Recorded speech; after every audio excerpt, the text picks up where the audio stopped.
7 अगस्त 2020, एक सामान्य सी रात। एयर इंडिया एक्सप्रेस की फ्लाइट IX1344T दुबई से 191 यात्रियों को लेकर भारत लौट रही थी।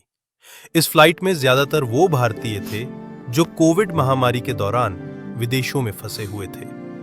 कोई अपने परिवार से मिलने लौट रहा था तो कोई अपने देश की मिट्टी को चूमना चाहता था। किसी ने नहीं सोचा था कि ये सफर उनकी जिंदगी का आखिरी सफर होगा। कोझिकोड का एयरपोर्ट और बारिश से भीगा हुआ रनवे और सामने पहाड़ी इलाका। ये रनवे टेबल टॉप रनवे कहलाता है, जहां गलती की कोई गुंजाइश नहीं होती।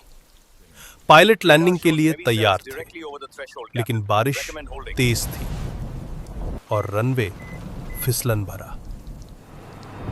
रात के 7:41 प्लेन लैंड करने की कोशिश करता है, लेकिन रनवे के आखिर तक पहुंचते पहुंचते विमान की रफ्तार नहीं रुकती और तभी एक जोरदार धमाका होता है और विमान रनवे से फिसलकर 2 हिस्सों में टूट जाता है और 35 फीट गहरी खाई में गिर जाता है।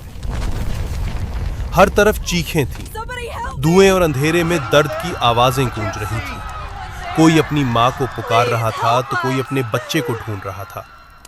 दोनों पायलटों की मौके पर ही मौत हो चुकी थी और विमान का मलबा हर दिशा में फैल चुका था। स्थानीय लोग सबसे पहले मौके पर पहुंचे। मोबाइल की टॉर्च से मलबे में फंसे लोगों को ढूंढा गया। एम्बुलेंस, फायर ब्रिगेड और पुलिस सभी मिलकर जान बचाने की कोशिश कर रहे थे। कई यात्रियों की हालत गंभीर थी, खून से लथपथ चेहरे, कांपती आवाजें। इंसानियत उस रात भी जिंदा थी। अस्पतालों में अफरा तफरी मच गई थी। कुछ यात्रियों को पहचान पाना तक मुश्किल था। परिवार वालों के फोन बज रहे थे, लेकिन जवाब नहीं आ रहे थे।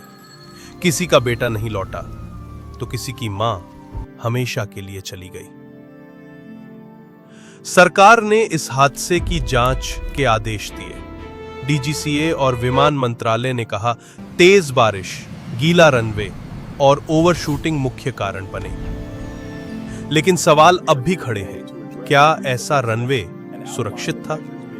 क्या पायलटों को बेहतर गाइडेंस नहीं मिल सकती थी? इस दुख भरे हादसे में भी कुछ चेहरे ऐसे थे जिन्होंने इंसानियत का सबूत दिया। एक एयर होस्टेस ने खुद घायल होने के बावजूद बच्चों को बाहर निकाला। कुछ यात्रियों ने एक दूसरे की जान बचाई। ये कहानी सिर्फ एक दुर्घटना ही नहीं बल्कि बहादुरी की भी एक मिसाल है।